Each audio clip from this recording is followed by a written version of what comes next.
حضرت ابو ہریرہ رضی اللہ عنہ نے بیان کیا کہ رسول اللہ صلی اللہ علیہ وسلم نے فرمایا، تم میں سے جس نے قسم کھائی اور کہا کہ لات و عزیٰ کی قسم، تو پھر وہ لا الہ الا اللہ کہے، اور جس نے اپنے ساتھی سے کہا کہ آؤ جوا کھیلیں تو اسے صدقہ کر دینا چاہیے۔ صحیح بخاری حدیث نمبر 6301۔ حضرت ابن عمر رضی اللہ عنہ نے بیان کیا کہ میں نے نبی کریم صلی اللہ علیہ وسلم کے زمانے میں اپنے ہاتھوں سے ایک گھر بنایا تاکہ بارش سے حفاظت رہے اور دھوپ سے سایہ حاصل ہو۔ اللہ کی مخلوق میں سے کسی نے اس کام میں میری مدد نہیں کی۔ معلوم ہوا کہ ضرورت کے لائق گھر بنانا درست ہے۔ صحیح بخاری حدیث نمبر 6302۔ ابن عمر رضی اللہ عنہ نے کہا کہ واللہ نبی کریم صلی اللہ علیہ وسلم کی وفات کے بعد نہ میں نے کوئی اینٹ کسی اینٹ پر رکھی اور نہ کوئی باغ لگایا۔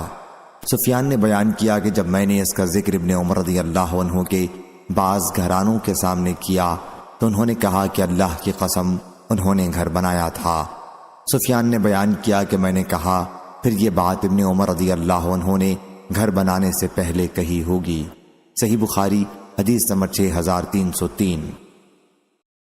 امام مالک نے بیان کیا، ان سے ابو زناد نے، ان سے اعرج نے اور ان سے حضرت ابو ہریرہ رضی اللہ عنہ نے کہ رسول اللہ صلی اللہ علیہ وسلم نے فرمایا، ہر نبی کو ایک دعا حاصل ہوتی ہے جو قبول کی جاتی ہے، اور میں چاہتا ہوں کہ میں اپنی دعا کو آخرت میں اپنی امت کی شفاعت کے لیے محفوظ رکھوں۔ صحیح بخاری حدیث نمبر 6304۔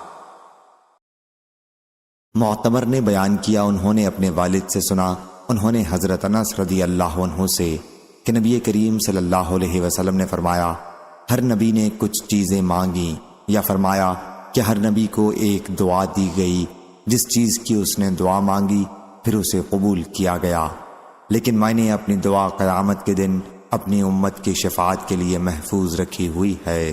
صحیح بخاری حدیث نمبر 6305۔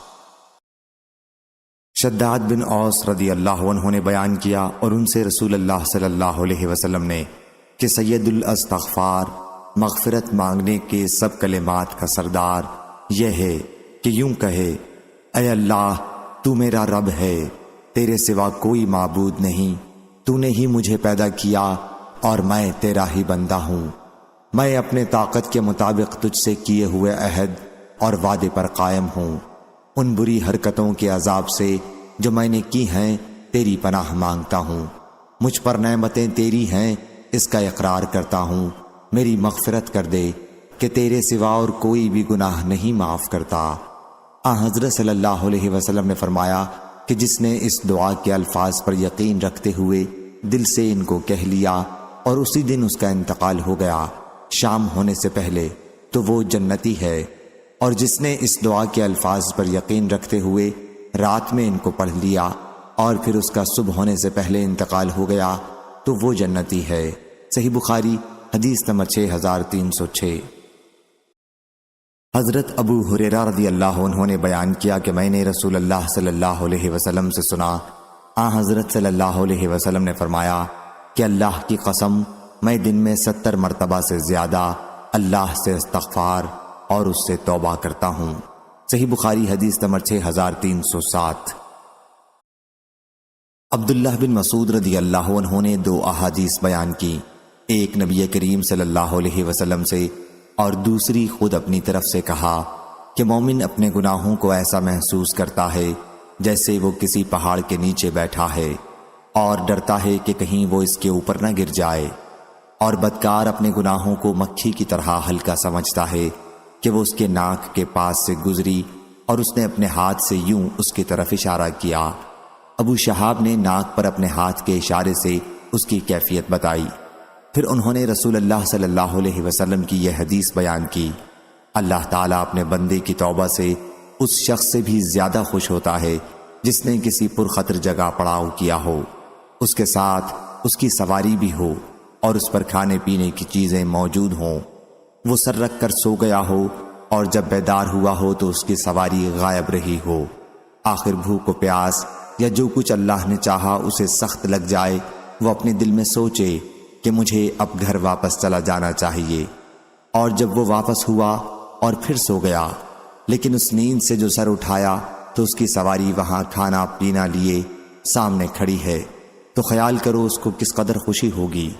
ابو شہاب کے ساتھ اس حدیث کو ابو عوانہ اور جریر نے بھی عامش سے روایت کیا، اور ابو اسامہ نے کہا ہم کو عامش نے بیان کیا، کہا ہم کو عمارہ نے بیان کیا، انہوں نے حارث سے سنا، اور شعبہ اور ابو مسلم عبید اللہ بن سعید نے اس کو عامش سے روایت کیا، انہوں نے ابراہیم تیمی سے، انہوں نے حارث بن سوید سے، اور ابو معاویہ نے یوں کہا ہم سے عامش نے بیان کیا، انہوں نے عمارہ سے، انہوں نے اسود بن یزید سے، انہوں نے عبداللہ بن مسعود رضی اللہ عنہ سے، اور ہم سے عامش نے بیان کیا، انہوں نے ابراہیم تیمی سے، انہوں نے حارث بن سوید سے، انہوں نے عبداللہ بن مسعود رضی اللہ عنہ سے۔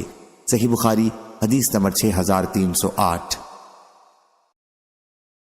حضرت انس بن مالک رضی اللہ عنہ نے بیان کیا اور ان سے نبی کریم صلی اللہ علیہ وسلم۔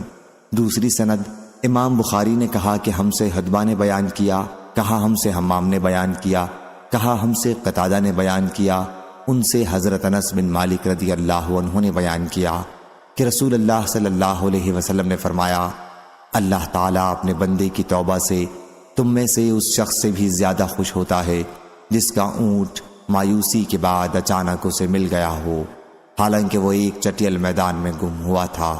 صحیح بخاری حدیث نمبر 6309۔ معمر نے خبر دی، انہیں زہری نے، انہیں عروہ نے، اور انہیں حضرت عائشہ رضی اللہ عنہا نے کہ نبی کریم صلی اللہ علیہ وسلم رات میں تہجد کی 11 رکعات پڑھتے تھے، پھر جب فجر طلوع ہو جاتی تو 2 ہلکی رکعات سنت فجر پڑھتے، اس کے بعد آپ دائیں پہلو لیٹ جاتے، آخر مؤذن آتا اور آن حضرت صلی اللہ علیہ وسلم کو اطلاع دیتا تو آپ فجر کی نماز پڑھاتے۔ صحیح بخاری حدیث نمبر 6310۔ برا بن عازب رضی اللہ عنہ نے بیان کیا، انہوں نے بیان کیا کہ رسول اللہ صلی اللہ علیہ وسلم نے فرمایا جب تو سونے لگے تو نماز کے وضو کی طرح وضو کر، پھر دائیں کروٹ لیٹ جا اور یہ دعا پڑھ، اے اللہ میں نے اپنے آپ کو تیری اطاعت میں دے دیا، اپنا سب کچھ تیرے سپرد کر دیا، اپنے معاملات تیرے حوالے کر دیے، خوف کی وجہ سے اور تیری رحمت و ثواب کی امید میں کوئی پناہ گاہ، کوئی مخلص تیرے سوا نہیں، میں تیری کتاب پر ایمان لایا جو تو نے نازل کی ہے اور تیرے نبی پر جو تو نے بھیجا ہے، اس کے بعد اگر تم مر گئے تو فطرت دین اسلام پر مرو گے، پس ان کلمات کو رات کی سب سے آخری بات بناؤ جنہیں تم اپنی زبان سے ادا کرو۔ حضرت برا بن عازب رضی اللہ عنہ نے بیان کیا کہ میں نے عرض کی وَبِرَسُولِكَ الَّذِي أَرْسَلَتْ کہنے میں کیا وجہ ہے؟ آن حضرت صلی اللہ علیہ وسلم نے فرمایا کہ نہیں، وَبِنَبِيِّكَ الَّذِي أَرْسَلَتْ کہو۔ صحیح بخاری حدیث نمبر 6311۔ حضرت حذیفہ بن یمان رضی اللہ عنہ نے بیان کیا کہ نبی کریم صلی اللہ علیہ وسلم جب اپنے بستر پر لیٹتے تو یہ کہتے تیرے ہی نام کے ساتھ میں مردہ اور زندہ رہتا ہوں، اور جب بیدار ہوتے تو کہتے اسی اللہ کے لیے تمام تعریفیں ہیں جس نے ہمیں زندہ کیا اور اس کے بعد اس نے موت طاری کر دی تھی اور اسی کی طرف لوٹنا ہے۔ قرآن شریف میں جو لفظ ننشزہا ہے اس کا بھی یہی ہے کہ ہم اس کو نکال کر اٹھاتے ہیں۔ صحیح بخاری حدیث نمبر 6312۔ حضرت برا بن عازب رضی اللہ عنہ نے بیان کیا کہ نبی کریم صلی اللہ علیہ وسلم نے ایک صحابی کو وصیت کی اور فرمایا کہ جب بستر پر جانے لگو تو یہ دعا پڑھا کرو، اے اللہ میں نے اپنی جان تیرے سپرد کی اور اپنا معاملہ تجھے سونپا اور اپنے آپ کو تیری طرف متوجہ کیا اور تجھ پر بھروسہ کیا، تیری طرف رغبت ہے تیرے خوف کی وجہ سے، تجھ سے تیرے سوا کوئی جائے پناہ نہیں، میں تیری کتاب پر ایمان لایا جو تو نے نازل کی اور تیرے نبی پر جنہیں تو نے بھیجا، پھر اگر وہ مرا تو فطرت اسلام پر مرے گا۔ صحیح بخاری حدیث نمبر 6313۔ حضرت حذیفہ رضی اللہ عنہ نے بیان کیا کہ نبی کریم صلی اللہ علیہ وسلم جب رات میں بستر پر لیٹتے تو اپنا ہاتھ اپنے رخسار کے نیچے رکھتے اور یہ کہتے اے اللہ تیرے نام کے ساتھ مرتا ہوں اور زندہ ہوتا ہوں، اور جب آپ بیدار ہوتے تو کہتے تمام تعریفیں اس اللہ کے لیے ہیں جس نے ہمیں زندہ کیا اس کے بعد کہ ہمیں موت مراد نیند ہے دے دی تھی اور تیری ہی طرف جانا ہے۔ صحیح بخاری حدیث نمبر 6314۔ برا بن عازب رضی اللہ عنہ نے بیان کیا کہ رسول اللہ صلی اللہ علیہ وسلم جب اپنے بستر پر لیٹتے تو دائیں پہلو پر لیٹتے اور پھر کہتے اللہم اسلمت نفسی الیک ووجہت وجہی الیک وفوضت امری الیک والجأت ظہری الیک رغبتا ورہبتا الیک لا ملجا ولا منجا منک الا الیک آمنت بکتابک الذی انزلت وبنبیک الذی ارسلت۔ اور رسول اللہ صلی اللہ علیہ وسلم نے فرمایا کہ جس شخص نے یہ دعا پڑھی اور پھر اس رات اگر اس کی وفات ہو گئی تو اس کی وفات فطرت پر ہوگی۔ قرآن مجید میں جو استرہبوہم کا لفظ آیا ہے یہ بھی رہبت سے نکلا ہے۔ رہبت کے معنی ڈر کے ہیں، ملکوت کا معنی ملک یعنی سلطنت، جیسے کہتے ہیں کہ رہبوت رحموت سے بہتر ہے یعنی ڈرانا رحم کرنے سے بہتر ہے۔ صحیح بخاری حدیث نمبر 6315۔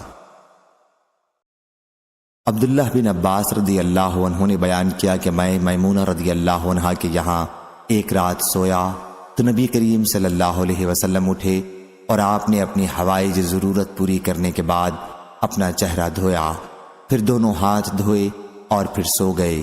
اس کے بعد آپ کھڑے ہو گئے اور مشکیزے کے پاس گئے اور آپ نے اس کا منہ کھولا، پھر درمیانہ وضو کیا، نہ مبالغے کے ساتھ نہ معمولی، اور ہلکے قسم کا 3 مرتبہ سے کم دھویا، البتہ پانی ہر جگہ پہنچا دیا۔ پھر آپ نے نماز پڑھی، میں بھی کھڑا ہوا اور آپ کے پیچھے ہی رہا، کیونکہ میں اسے پسند نہیں کرتا تھا کہ آن حضرت صلی اللہ علیہ وسلم یہ سمجھیں کہ میں آپ کا انتظام کر رہا تھا۔ میں نے بھی وضو کر لیا تھا۔ آن حضرت صلی اللہ علیہ وسلم جب کھڑے ہو کر نماز پڑھنے لگے تو میں بھی آپ کے بائیں طرف کھڑا ہو گیا۔ آپ نے میرا کان پکڑ کر دائیں طرف کر دیا۔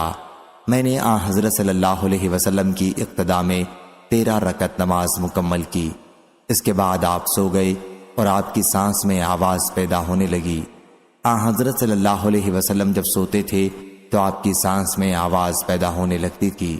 اس کے بعد بلال رضی اللہ عنہ نے آپ کو نماز کی اطلاع دی، چنانچہ آپ نے نیا وضو کیے بغیر نماز پڑھی۔ آن حضرت صلی اللہ علیہ وسلم اپنی دعا میں یہ کہتے تھے، اے اللہ میرے دل میں نور پیدا کر، میری نظر میں نور پیدا کر، میرے کان میں نور پیدا کر، میرے دائیں طرف نور پیدا کر، میرے بائیں طرف نور پیدا کر، میرے اوپر نور پیدا کر، میرے نیچے نور پیدا کر، میرے آگے نور پیدا کر، میرے پیچھے نور پیدا کر اور مجھے نور عطا فرما۔ قریب راوی حدیث نے بیان کیا کہ میرے پاس مزید 7 لفظ محفوظ ہیں۔ پھر میں نے عباس کے ایک صاحبزادے سے ملاقات کی تو انہوں نے مجھ سے ان کے متعلق بیان کیا کہ میرے پٹھے، میرا گوشت، میرا خون، میرے بال اور میرا چمڑا، ان سب میں نور بھر دے، اور 2 چیزوں کا اور بھی ذکر کیا۔ صحیح بخاری حدیث نمبر 6316۔ سفیان بن عینہ نے بیان کیا، انہوں نے کہا میں نے سلیمان بن ابی مسلم سے سنا، انہوں نے طاؤس سے روایت کیا اور انہوں نے حضرت ابن عباس رضی اللہ عنہ سے کہ نبی کریم صلی اللہ علیہ وسلم جب رات میں تہجد کے لیے کھڑے ہوتے تو یہ دعا کرتے، اے اللہ تیرے ہی لیے تمام تعریفیں ہیں، تو آسمان و زمین اور ان میں موجود تمام چیزوں کا نور ہے، تیرے ہی لیے تمام تعریفیں ہیں، تو آسمان اور زمین اور ان میں موجود تمام چیزوں کا قائم رکھنے والا ہے، اور تیرے ہی لیے تمام تعریفیں ہیں، تو حق ہے، تیرا وعدہ حق ہے، تیرا قول حق ہے، تجھ سے ملنا حق ہے، جنت حق ہے، دوزخ حق ہے، قیامت حق ہے، انبیاء حق ہیں اور محمد رسول اللہ صلی اللہ علیہ وسلم حق ہیں۔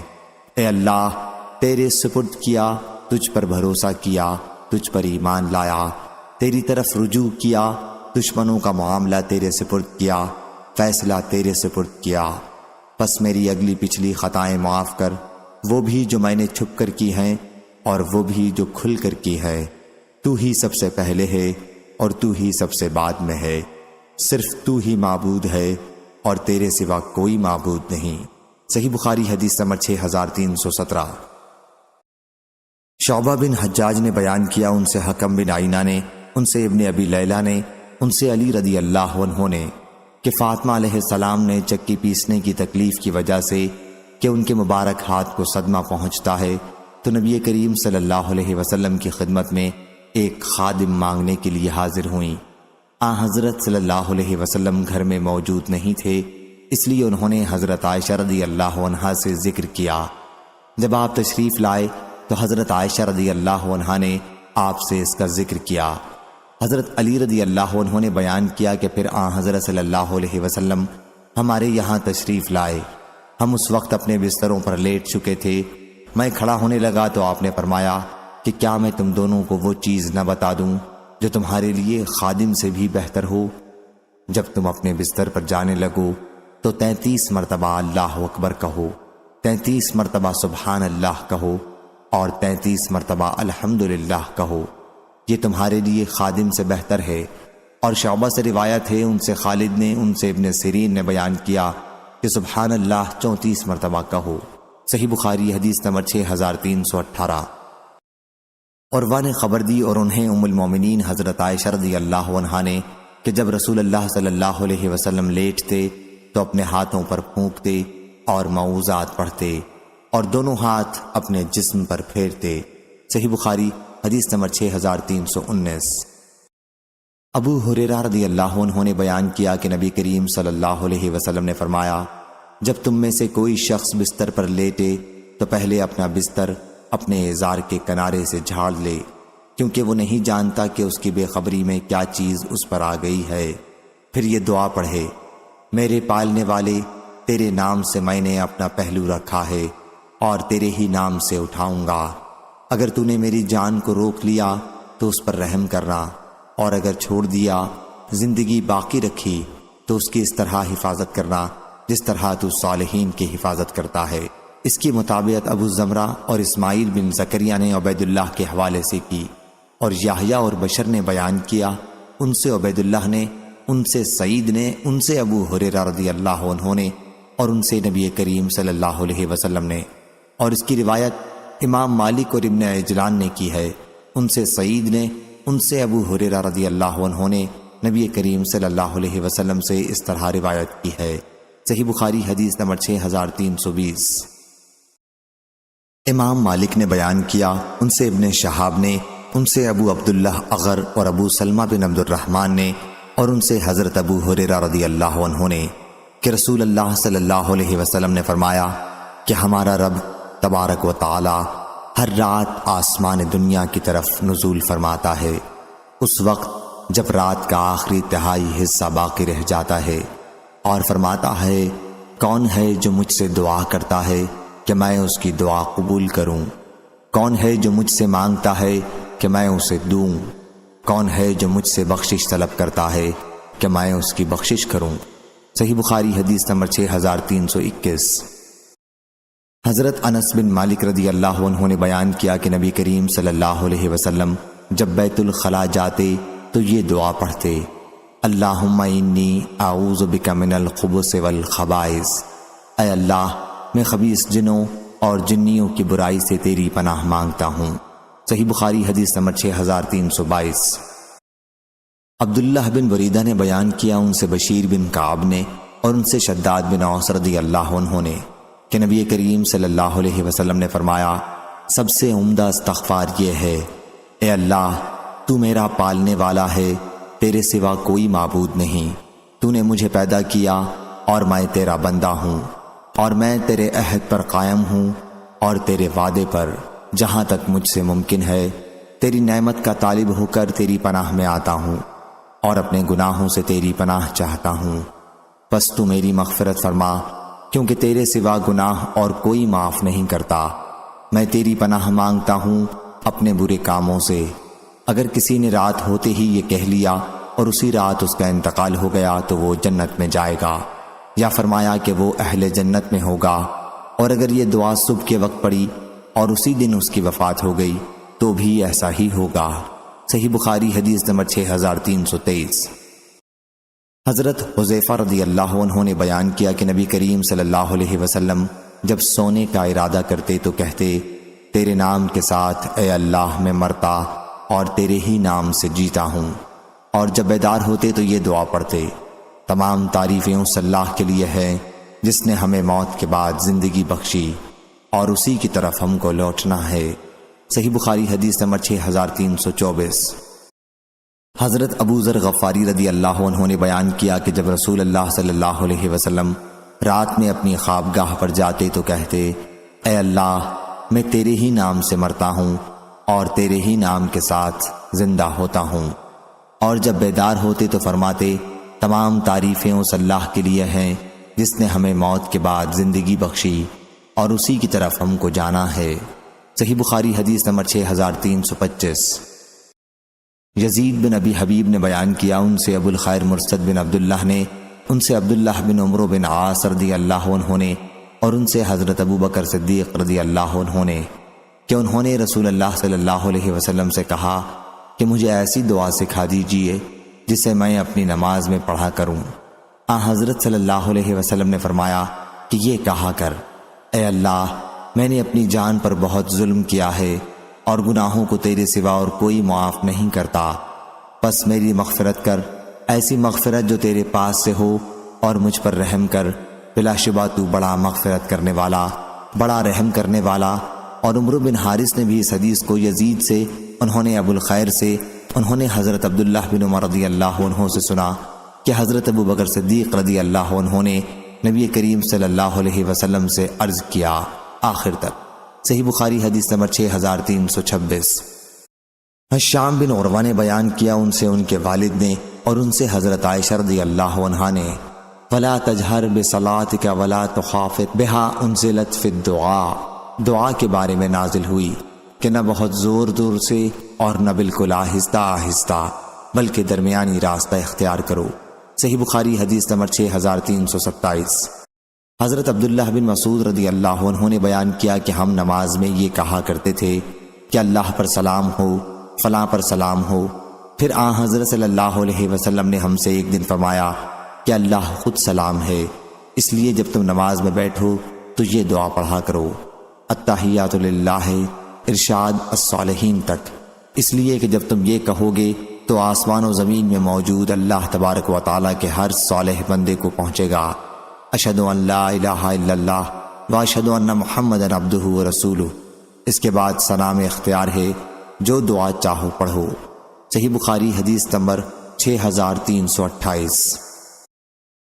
ورقہ نے خبر دی، انہیں سمی نے، انہیں ابو صالح ذکوان نے، اور انہیں حضرت ابو ہریرہ رضی اللہ عنہ نے، کہ صحابہ کرام رضی اللہ عنہم نے عرض کیا، یا رسول اللہ صلی اللہ علیہ وسلم، مالدار لوگ بلند درجات اور ہمیشہ رہنے والی جنت کی نعمتوں کو حاصل کر لیں گے۔ حضرت صلی اللہ علیہ وسلم نے فرمایا، یہ کیسے؟ صحابہ کرام رضی اللہ عنہم نے عرض کیا، جس طرح ہم نماز پڑھتے ہیں وہ بھی پڑھتے ہیں، اور جس طرح ہم جہاد کرتے ہیں وہ بھی جہاد کرتے ہیں، اور اس کے ساتھ وہ اپنا زائد مال بھی اللہ کے راستے میں خرچ کرتے ہیں، اور ہمارے پاس مال نہیں ہے۔ حضرت صلی اللہ علیہ وسلم نے فرمایا، پھر کیا میں تمہیں ایک ایسا عمل نہ بتلاؤں جس سے تم اپنے آگے کے لوگوں کے ساتھ ہو جاؤ گے اور پیچھے آنے والوں سے آگے نکل جاؤ، اور کوئی شخص اتنا ثواب نہ حاصل کر سکے جتنا تم نے کیا ہو، سوا اس صورت کے جبکہ وہ بھی وہی عمل کرے جو تم کرو گے۔ اور وہ عمل یہ ہے کہ ہر نماز کے بعد 10 مرتبہ سبحان اللہ پڑھا کرو، 10 مرتبہ الحمدللہ پڑھا کرو، اور 10 مرتبہ اللہ اکبر پڑھا کرو۔ اس کی روایت عبید اللہ بن عمر نے سمی اور ابن مجلان نے بھی سمی اور رجا بن حیوہ سے کی، اور اس کی روایت جریر نے عبدالعزیز بن رفیع سے کی، ان سے ابو صالح نے، اور ان سے حضرت ابو الدرداء رضی اللہ عنہ نے، اور اس کی روایت سہیل نے اپنے والد سے کی، ان سے حضرت ابو ہریرہ رضی اللہ عنہ نے، اور ان سے نبی کریم صلی اللہ علیہ وسلم نے۔ صحیح بخاری حدیث نمبر 6329۔ حضرت مغیرہ بن شعبہ رضی اللہ عنہ کے مولا اور دردہ نے بیان کیا کہ حضرت مغیرہ رضی اللہ عنہ نے حضرت معاویہ بن ابی سفیان رضی اللہ عنہ کو لکھا کہ رسول اللہ صلی اللہ علیہ وسلم ہر نماز کے بعد جب سلام پھیرتے تو یہ کہا کرتے تھے کہ اللہ کے سوا کوئی معبود نہیں، وہ تنہا ہے، اس کا کوئی شریک نہیں، ملک اسی کے لیے ہے اور اسی کے لیے تمام تعریفیں ہیں، اور وہ ہر چیز پر قدرت رکھنے والا ہے۔ اے اللہ، جو کچھ تو نے دیا ہے اس سے کوئی روکنے والا نہیں، اور جو کچھ تو نے روک دیا اسے کوئی دینے والا نہیں، اور کسی مالدار اور نصیب آور کو تیری بارگاہ میں اس کا مال نفع نہیں پہنچا سکتا۔ اور شعبہ نے بیان کیا، ان سے منصور نے بیان کیا کہ میں نے حضرت مسیب رضی اللہ عنہ سے سنا۔ صحیح بخاری حدیث نمبر 6330۔ سلمہ بن الاکوع رضی اللہ عنہ نے بیان کیا کہ ہم نبی کریم صلی اللہ علیہ وسلم کے ساتھ خیبر گئے۔ راستے میں مسلمانوں میں سے کسی شخص نے کہا، عامر اپنی حدیث سناؤ۔ وہ حدیث پڑھنے لگے اور کہنے لگے، خدا کی قسم اگر اللہ نہ ہوتا تو ہم ہدایت نہ پاتے۔ اس کے بعد دوسرے اشعار بھی انہوں نے پڑھے، مجھے وہ یاد نہیں ہے۔ اونٹ حدیث سن کر تیز چلنے لگے تو رسول اللہ صلی اللہ علیہ وسلم نے فرمایا کہ یہ سواریوں کو کون ہنکا رہا ہے؟ لوگوں نے کہا کہ عامر بن اکوع ہیں۔ حضرت صلی اللہ علیہ وسلم نے فرمایا کہ اللہ اس پر رحم کرے۔ مسلمانوں میں سے ایک شخص نے عرض کیا، یا رسول اللہ، کاش ابھی آپ ان سے ہمیں اور فائدہ اٹھانے دیتے۔ پھر جب صف بندی ہوئی تو مسلمانوں نے کافروں سے جنگ کی جو خود ان کے پاؤں پر لگ گئی اور ان کی موت ہو گئی۔ شام ہوئی تو لوگوں نے جگہ جگہ آگ جلائی۔ حضرت صلی اللہ علیہ وسلم نے دریافت فرمایا، یہ آگ کیسی ہے؟ اسے کیوں جلایا گیا ہے؟ صحابہ نے کہا کہ پالتو گدھوں کا گوشت پکانے کے لیے۔ حضرت صلی اللہ علیہ وسلم نے فرمایا، جو کچھ ہانڈیوں میں گوشت ہے اسے پھینک دو اور ہانڈیوں کو توڑ دو۔ ایک صحابی نے عرض کیا کہ یا رسول اللہ، اجازت ہو تو ایسا کیوں نہ کر لیں کہ ہانڈیوں میں جو کچھ ہے اسے پھینک دیں اور ہانڈیوں کو دھو لیں۔ حضرت صلی اللہ علیہ وسلم نے فرمایا، اچھا یہی کر لو۔ صحیح بخاری حدیث نمبر 6331۔ شعبہ نے بیان کیا، ان سے عمرو بن برہ نے کہا، میں نے عبداللہ بن ابی اوفیٰ رضی اللہ عنہ سے سنا کہ نبی کریم صلی اللہ علیہ وسلم کی خدمت میں اگر کوئی شخص صدقہ لاتا تو حضرت صلی اللہ علیہ وسلم فرماتے کہ اے اللہ، فلاں کی آل اولاد پر اپنی رحمت نازل فرما۔ میرے والد صدقہ لائے تو حضرت صلی اللہ علیہ وسلم نے فرمایا کہ اے اللہ، ابی اوفیٰ کی آل اولاد پر رحمت نازل فرما۔ صحیح بخاری حدیث نمبر 6332۔ سفیان بن عینہ نے بیان کیا، ان سے اسماعیل بن ابی خالد نے، ان سے قیس نے کہ میں نے جریر بن عبداللہ بجلی سے سنا کہ رسول اللہ صلی اللہ علیہ وسلم نے فرمایا، کوئی ایسا مرد مجاہد ہے جو مجھ کو ذی الخلصہ بت سے آرام پہنچائے۔ وہ ایک بت تھا جس کو جاہلیت میں لوگ پوجا کرتے تھے اور اس کو کعبہ کہا کرتے تھے۔ میں نے کہا، یا رسول اللہ، اس خدمت کے لیے میں تیار ہوں، لیکن میں گھوڑے پر ٹھیک جم کر بیٹھ نہیں سکتا ہوں۔ آپ نے میرے سینے پر ہاتھ مبارک پھیر کر دعا فرمائی کہ اے اللہ، اسے ثابت قدمی عطا فرما اور اس کو ہدایت کرنے والا اور نور ہدایت پانے والا بنا۔ جریر نے کہا کہ پھر میں اپنی قوم احمس کے 50 آدمی لے کر نکلا، اور ابی سفیان نے یوں نقل کیا کہ میں اپنی قوم کی ایک جماعت لے کر نکلا اور میں وہاں گیا اور اسے جلا دیا۔ پھر میں نبی کریم صلی اللہ علیہ وسلم کے پاس آیا اور میں نے کہا، اے اللہ کے رسول، اللہ کی قسم، میں آپ کے پاس نہیں آیا جب تک میں نے اسے جلے ہوئے خارش زدہ اونٹ کی طرح سیاہ نہ کر دیا۔ پس آپ نے قبیلہ احمس اور اس کے گھوڑوں کے لیے دعا فرمائی۔ صحیح بخاری حدیث نمبر 6333۔ قتادہ نے کہا کہ میں نے حضرت انس رضی اللہ عنہ سے سنا، کہا کہ ام سلیم رضی اللہ عنہا نے رسول کریم صلی اللہ علیہ وسلم سے کہا کہ انس آپ کا خادم ہے، اس کے حق میں دعا فرمائیے۔ حضرت صلی اللہ علیہ وسلم نے دعا فرمائی، یا اللہ، اس کے مال و اولاد کو زیادہ کر، اور جو کچھ تو نے اسے دیا ہے اس میں اسے برکت عطا فرمائیو۔ صحیح بخاری حدیث نمبر 6334۔ عبدہ بن سلیمان نے بیان کیا، ان سے ہشام بن عروہ نے، ان سے ان کے والد نے، اور ان سے حضرت عائشہ رضی اللہ عنہا نے کہ رسول کریم صلی اللہ علیہ وسلم نے ایک صحابی کو مسجد میں قرآن پڑھتے سنا تو فرمایا، اللہ اس پر رحم فرمائے، اس نے مجھے فلاں فلاں آیتیں یاد دلا دیں جو میں فلاں فلاں صورتوں سے بھول گیا تھا۔ صحیح بخاری حدیث نمبر 6335۔ عبداللہ بن مسعود رضی اللہ عنہ نے بیان کیا کہ رسول کریم صلی اللہ علیہ وسلم نے کوئی چیز تقسیم فرمائی تو ایک شخص بولا کہ یہ ایسی تقسیم ہے کہ اس سے اللہ کی رضا مقصود نہیں ہے۔ میں نے نبی کریم صلی اللہ علیہ وسلم کو اس کی خبر دی تو آپ اس پر غصہ ہوئے، اور میں نے خفگی کے آثار آپ کے چہرے مبارک پر دیکھے، اور آپ نے فرمایا کہ اللہ موسیٰ علیہ السلام پر رحم فرمائے، انہیں اس سے بھی زیادہ تکلیف دی گئی لیکن انہوں نے صبر کیا۔ صحیح بخاری حدیث نمبر 6336۔ حضرت عبداللہ بن عباس رضی اللہ عنہ نے کہا کہ لوگوں کو وعظ ہفتے میں صرف ایک دن جمعے کو کیا کر، اگر تم اس پر تیار نہ ہو تو 2 مرتبہ، اگر تم زیادہ ہی کرنا چاہتے ہو تو بس 3 دن، اور لوگوں کو اس قرآن سے اکتا نہ دینا۔ ایسا نہ ہو کہ تم کچھ لوگوں کے پاس پہنچو، وہ اپنی باتوں میں مصروف ہوں، اور تم پہنچتے ہی ان سے اپنی بات بشکل وعظ بیان کرنے لگو اور ان کی آپس کی گفتگو کو کاٹ دو کہ اس طرح وہ اکتا جائیں، بلکہ ایسے مقام پر تمہیں خاموش رہنا چاہیے جب وہ تم سے کہیں تو پھر تم انہیں اپنی باتیں سناؤ، اس طرح کہ وہ بھی اس تقریر کے خواہش مند ہوں، اور دعا میں قافیہ بندی سے پرہیز کرتے رہنا، کیونکہ میں نے رسول اللہ صلی اللہ علیہ وسلم اور آپ کے صحابہ کو دیکھا ہے کہ وہ ہمیشہ ایسا ہی کرتے تھے۔ صحیح بخاری حدیث نمبر 6337۔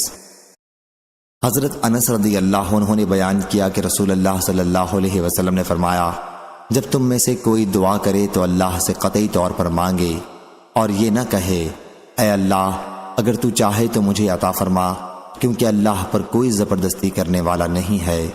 صحیح بخاری حدیث نمبر 6338۔ حضرت ابو ہریرہ رضی اللہ عنہ نے بیان کیا کہ رسول اللہ صلی اللہ علیہ وسلم نے فرمایا، تم میں سے کوئی شخص اس طرح نہ کہے کہ یا اللہ اگر تو چاہے تو مجھے معاف کر دے، میری مغفرت کر دے، بلکہ یقین کے ساتھ دعا کرے، کیونکہ اللہ پر کوئی زبردستی کرنے والا نہیں ہے۔ صحیح بخاری حدیث نمبر 6339۔ امام مالک نے خبر دی، انہیں ابن شہاب نے، انہیں عبد الرحمن بن ازہر کے غلام ابو عبید نے، اور انہیں حضرت ابو ہریرہ رضی اللہ عنہ نے کہ رسول اللہ صلی اللہ علیہ وسلم نے فرمایا، بندے کی دعا قبول ہوتی ہے جب تک کہ وہ جلدی نہ کرے کہ کہنے لگے کہ میں نے دعا کی تھی اور میری دعا قبول نہیں ہوئی۔ صحیح بخاری حدیث نمبر 6340۔ محمد بن جعفر نے بیان کیا، ان سے یحییٰ بن سعید اور شریک بن ابی نمر نے، انہوں نے حضرت انس رضی اللہ عنہ سے سنا کہ نبی کریم صلی اللہ علیہ وسلم نے اپنے ہاتھ اتنے اٹھائے کہ میں نے آپ کی بغلوں کی سفیدی دیکھی۔ صحیح بخاری حدیث نمبر 6341۔ حضرت انس رضی اللہ عنہ نے بیان کیا کہ نبی کریم صلی اللہ علیہ وسلم جمعے کے دن خطبہ دے رہے تھے کہ ایک آدمی کھڑا ہوا اور کہا کہ یا رسول اللہ، اللہ سے دعا فرما دیجئے کہ ہمارے لیے بارش برسائے۔ حضرت صلی اللہ علیہ وسلم نے دعا فرمائی اور آسمان پر بادل چھا گیا اور بارش برسنے لگی۔ یہ حال ہو گیا کہ ہمارے لیے گھر تک پہنچنا مشکل تھا۔ یہ بارش اگلے جمعے تک ہوتی رہی، پھر وہی صحابی یا کوئی دوسرے صحابی اس دوسرے جمعے کو کھڑے ہوئے اور کہا کہ اللہ سے دعا فرمائیے کہ اب بارش بند کر دے، ہم تو ڈوب گئے۔ حضرت صلی اللہ علیہ وسلم نے دعا کی کہ اے اللہ ہمارے چاروں طرف کی بستیوں کو سیراب کر اور ہم پر بارش بند کر دے۔ چنانچہ بادل ٹکڑے ہو کر مدینے کے چاروں طرف بستیوں میں چلا گیا اور مدینے والوں پر بارش رک گئی۔ صحیح بخاری حدیث نمبر 6342۔ عبداللہ بن زید انصاری رضی اللہ عنہ نے بیان کیا کہ رسول اللہ صلی اللہ علیہ وسلم اس عیدگاہ میں استسقاء کی دعا کے لیے نکلے اور بارش کی دعا کی، پھر آپ قبلہ رخ ہو گئے اور اپنی چادر کو پلٹا۔ صحیح بخاری حدیث نمبر 6343۔ شعبہ نے بیان کیا، ان سے قتادہ نے اور ان سے انس رضی اللہ عنہ نے کہ میری والدہ ام سلیم نے کہا یا رسول اللہ، انس آپ کا خادم ہے، اس کے لیے دعا فرما دیں۔ حضرت صلی اللہ علیہ وسلم نے دعا کی کہ اے اللہ اس کے مال و اولاد کو زیادہ کر اور جو کچھ تو نے اسے دیا ہے اس میں برکت عطا فرما۔ صحیح بخاری حدیث نمبر 6344۔ حضرت ابن عباس رضی اللہ عنہ نے بیان کیا کہ نبی کریم صلی اللہ علیہ وسلم پریشانی کے وقت یہ دعا کرتے تھے، اللہ کے سوا کوئی معبود نہیں جو بہت عظمت والا ہے اور بردبار ہے، اللہ کے سوا کوئی معبود نہیں جو آسمانوں اور زمین کا رب اور بڑے بھاری عرش کا رب ہے۔ صحیح بخاری حدیث نمبر 6345۔ حضرت ابن عباس رضی اللہ عنہ نے بیان کیا کہ رسول کریم صلی اللہ علیہ وسلم حالت پریشانی میں یہ دعا کیا کرتے تھے: اللہ صاحب عظمت اور بردبار کے سوا کوئی معبود نہیں جو عرش عظیم کا رب ہے، اللہ کے سوا کوئی معبود نہیں جو آسمانوں اور زمینوں کا رب ہے اور عرش کریم کا رب ہے۔ اور وہاب نے بیان کیا کہ ہم سے شعبہ نے بیان کیا، ان سے قتادہ نے اسی طرح بیان کیا۔ صحیح بخاری حدیث نمبر 6346۔ سمی نے بیان کیا، ان سے ابو صالح نے اور ان سے حضرت ابو ہریرہ رضی اللہ عنہ نے کہ نبی کریم صلی اللہ علیہ وسلم مصیبت کی سختی، تباہی تک پہنچ جانے، قضاء و قدر کی برائی اور دشمنوں کے خوش ہونے سے پناہ مانگتے تھے۔ اور سفیان نے کہا کہ حدیث میں 3 صفات کا بیان تھا، ایک میں نے بھلا دی تھی اور مجھے یاد نہیں کہ وہ ایک کون سی صفت ہے۔ صحیح بخاری حدیث نمبر 6347۔ حضرت عائشہ رضی اللہ عنہا نے بیان کیا کہ رسول کریم صلی اللہ علیہ وسلم جب بیمار نہیں تھے تو فرمایا کرتے تھے کہ جب بھی کسی نبی کی روح قبض کی جاتی تو پہلے جنت میں اس کا ٹھکانہ دکھا دیا جاتا ہے، اس کے بعد اسے اختیار دیا جاتا ہے کہ چاہیں دنیا میں رہیں یا جنت میں چلیں۔ چنانچہ جب آن حضرت صلی اللہ علیہ وسلم بیمار ہوئے اور سر مبارک میری ران پر تھا، اس وقت آپ پر تھوڑی دیر کے لیے غشی طاری ہوئی، پھر جب آپ کو اس سے کچھ ہوش ہوا تو چھت کی طرف ٹکٹکی باندھ کر دیکھنے لگے، پھر فرمایا: اے اللہ، رفیق اعلیٰ کے ساتھ ملا دے۔ میں نے سمجھ لیا کہ آن حضرت صلی اللہ علیہ وسلم اب ہمیں اختیار نہیں کر سکتے۔ میں سمجھ گئی کہ جو بات آن حضرت صلی اللہ علیہ وسلم صحت کے زمانے میں بیان فرمایا کرتے تھے یہ وہی بات ہے۔ بیان کیا کہ یہ آن حضرت صلی اللہ علیہ وسلم کا آخری کلمہ تھا جو آپ نے زبان سے ادا فرمایا کہ اے اللہ، رفیق اعلیٰ کے ساتھ ملا دے۔ صحیح بخاری حدیث نمبر 6348۔ قیس بن ابی حازم نے بیان کیا، کہا کہ میں نے خباب بن ارت رضی اللہ عنہ کی خدمت میں حاضر ہوا، انہوں نے 7 داغ کسی بیماری کے علاج کے لیے لگوائے تھے۔ انہوں نے کہا کہ رسول اللہ صلی اللہ علیہ وسلم نے اگر ہمیں موت کی دعا کرنے سے منع نہ کیا ہوتا تو میں ضرور اس کی دعا کرتا۔ صحیح بخاری حدیث نمبر 6349۔ اسماعیل بن ابی خالد نے بیان کیا، ان سے قیس بن ابی حازم نے بیان کیا، کہا کہ میں خباب بن ارت رضی اللہ عنہ کی خدمت میں حاضر ہوا، انہوں نے اپنے پیٹ پر 7 داغ لگوا رکھے تھے۔ میں نے سنا کہ وہ کہہ رہے تھے کہ اگر نبی کریم صلی اللہ علیہ وسلم نے ہمیں موت کی دعا کرنے سے منع نہ کیا ہوتا تو میں اس کی ضرور دعا کر لیتا۔ صحیح بخاری حدیث نمبر 6350۔